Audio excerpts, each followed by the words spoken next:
सबुबेले कानरे earphone लगाउछंती कि अल्प दिन मध्यरे हराई बसिबे श्रवण शक्ति 20 मिनिट पाई शुणिले भी कान होइजिब काला।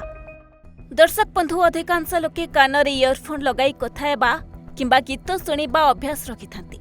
टिके फुर्सत मिलिबा मात्रे कानरे गुंजी दियंती इयरफोन। किंतु एई अभ्यास जे कान पई एते क्षतिकारक बोधुए सेमानकु जणा नथिबो।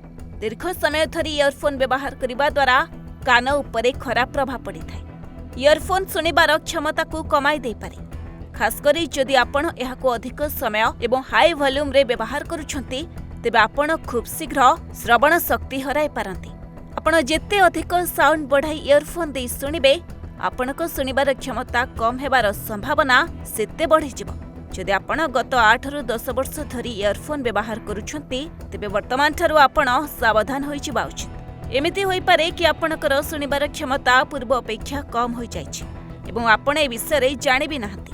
अनेक समय आपण देखिथिबे मात्राधिक साउंड रे डीजे बाजी थाए आ 60 डेसिबल रो अधिक शब्द कान पई क्षतिकारक बोली मध्य आपण जानिथिबे। 70 रु 80 डेसिबल मध्य रे शब्दर क्रमागत एक्सपोजर बधिरता सृष्टि करे। जदि आपण गोटिए मासरे 20 मिनिट पाई 90 डेसिबल रो अधिक साउंड रे 20 थर सुनुछंती तेबे एहा आपणकर श्रवण शक्ति को कमाई दे पारे। आउ जदि श्रवण शक्तिर चिकित्सा करान चाहे तेबे एहा बनि जाए स्थायी रोगर कारण। क्रोधित हेबा, मुंड बिंधेबा, मुंड बुलाइबा, बांती हेबा एवं डिप्रेशन रो मध्य आपण शिकार होई पारंती। एमिति कि जने व्यक्तिक निकटरे हाई ब्लड प्रेशर रो समस्या मध्य देखा जाए। इयरफोन रो बाहरुथबा वैद्युतिक चुंबकीय वेव मुंड बिंधा एवं अनिद्रा सृष्टि करे। सेथे पई डाक्टर कहते आपण इयरफोन रे गीत सुनिबा परे कान सफा करंतु। आउ जदि आपणक कान को कम सुभा जाउची किंबा किछि जंत्रणा हेउची तेबे डाक्टरकर परामर्श नियंतु। Bureau report, Odisha Bhaskar. Exchange your old AC and take home a new power-saving AC.